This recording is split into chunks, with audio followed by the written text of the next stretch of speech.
यरबुन्दुल अन्यगासमिनिका नमस्ते सम्पूर्ण साथीहरूलाई। आज चाहिँ हामी कोरियन भाषा अन्तर्गत च्याप्टर 8 को मिनिङहरू पढ्नेछौँ र साथै च्याप्टर 8 मा युज भएका ग्रामरहरू पनि पढ्नेछौँ।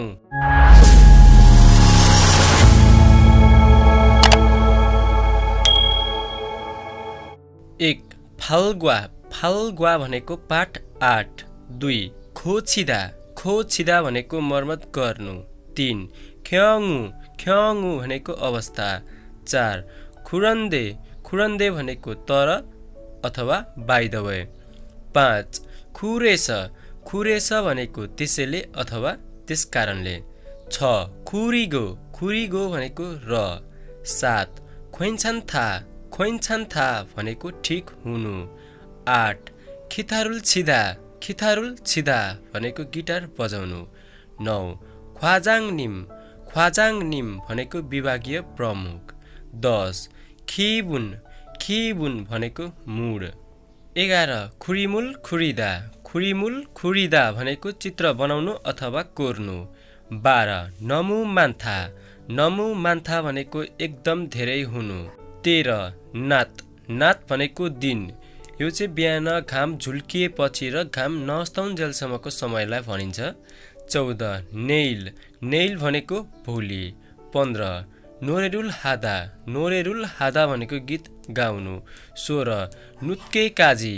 नुत्के काजी भनेको ढिलासम्म। 17. नुगु। नुगु भनेको को।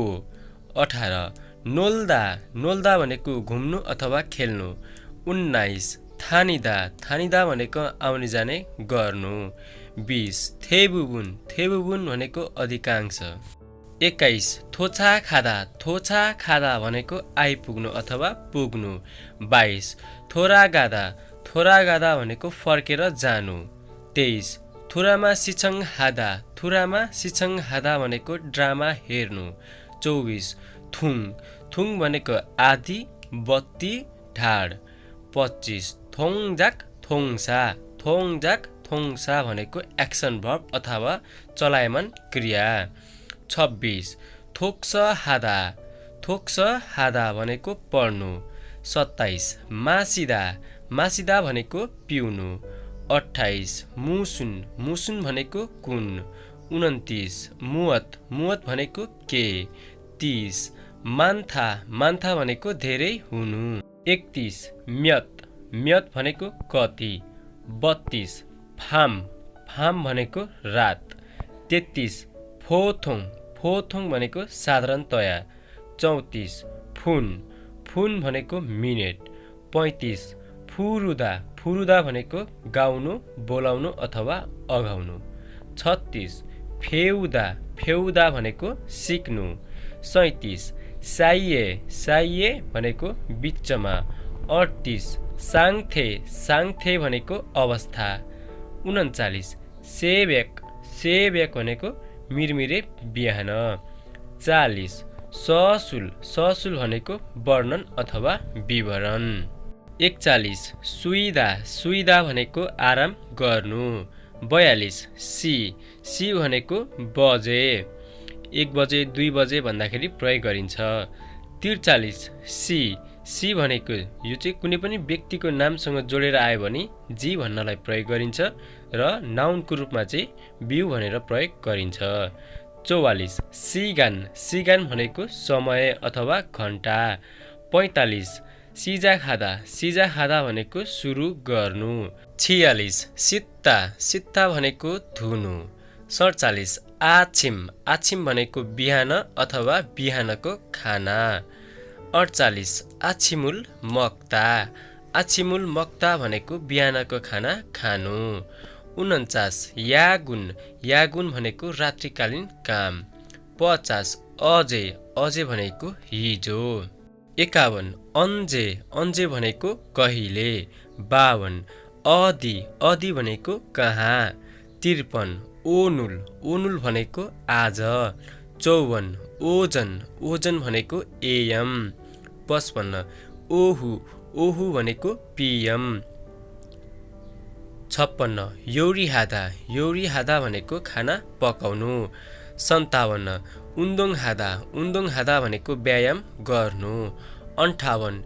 ए। ए भनेको को, यसलाई चाहिँ उही लेखेको भए तापनि को भन्ने अर्थमा चाहिँ यसको उच्चारण हामीले ए भनेर गर्नुपर्छ। 59 इल, इल भनेको दिन, गते अथवा काम। 60 उमाक भनेको चाहिँ गीत। 61 इल्गुवा, इल्गुवा भनेको दैनिकी। 62 इरनादा भनेको उठ्नु। 63 इक्ता भनेको पढ्नु। 64 इल्हादा अथवा इरादा भनेको काम गर्नु। 65 इराल छुन्बी हादा अथवा इल्हाल छुन्बी हादा भनेको चाहिँ कामको तयारी गर्नु। 66 एबोसेयो भनेको चाहिँ हेलो भनेको हो, यो चाहिँ हामीले फोनमा कुरा गर्दाखेरि मात्र प्रयोग गर्छौँ। 67 वय भनेको किन। 68 छादा भनेको सुत्नु।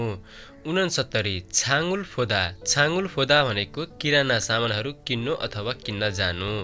70 छन्यक भनेको साँझ। 71 छन्यगुल मक्ता भनेको साँझको खाना खानु। 72 छने भनेको पहिले अथवा अघि। 73 छन्वा हादा भनेको फोन गर्नु। 74 छमसिम भनेको दिउँसो अथवा दिउँसोको खाना। 75 छमसिम शिक्षा भनेको दिउँसोको खाना।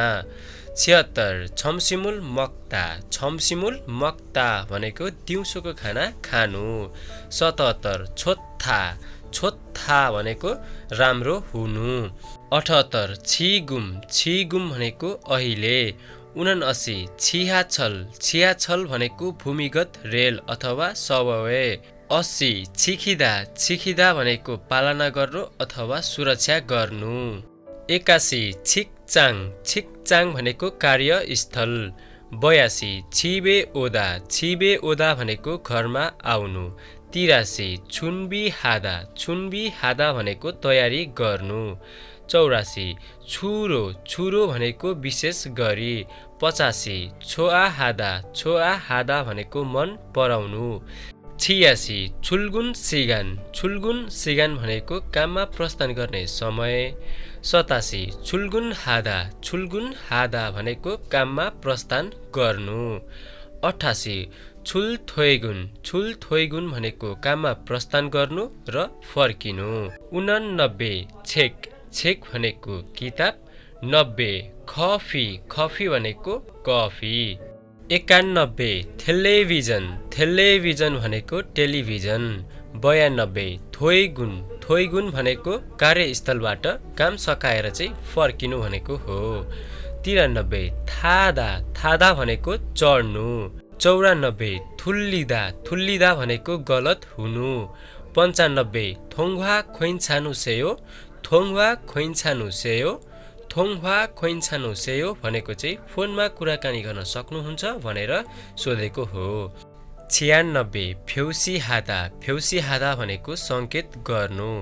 97 फ्यन हादा भनेको सहज हुनु।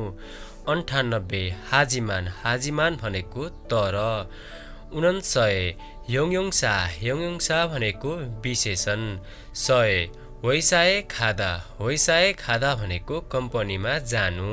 101 वैसावन भनेको कम्पनीको कर्मचारी। 102 हिमदुल्दा भनेको गाह्रो हुनु। 103 कुत भनेको अन्त अथवा समाप्त। 104 कुन्नादा भनेको सकिनु। 105 पारुदा भनेको छिटो हुनु। 106 चुम भनेको जति लगभग तिर। ल अब चाहिँ च्याप्टर 8 मा युज भएका केही ग्रामरहरू पढौँ है त। ल अब चाहिँ 1 नम्बरमा हेर्नुहोस्, नाउन प्लस रामेन अथवा इरामेन भनेको चाहिँ हो भने। 2 नम्बर नाउन प्लस ए भनेको मा। 3 नम्बर भर प्लस आया हादा भनेको नु पर्नु। 4 भ प्लस नुन गत भनेको ने कुरा। 5 नाउन प्लस इ रागो हादा अथवा रागो हादा भनेको भनेर भन्नु। 6 नम्बर भर प्लस गिदो हादा भनेको ने पनि गर्नु। 7 नम्बर भर्ब अथवा एक्जेक्टिभ प्लस मेन अथवा वुमेन भनेको यो भने। 8 नम्बर भर्ब प्लस मेन छ अथवा वुमेन छ भनेको दही। 9 नम्बर भर्ब अथवा एक्जेक्टिभ प्लस गना भनेको वा अथवा। 10 नम्बर भर्ब अथवा एक्जेक्टिभ प्लस निक्का अथवा उनिका भनेको एको हुनाले। र भिडियोलाई अन्तिमसम्म हेरेर साथ दिनुभएकोमा धेरै धेरै धन्यवाद।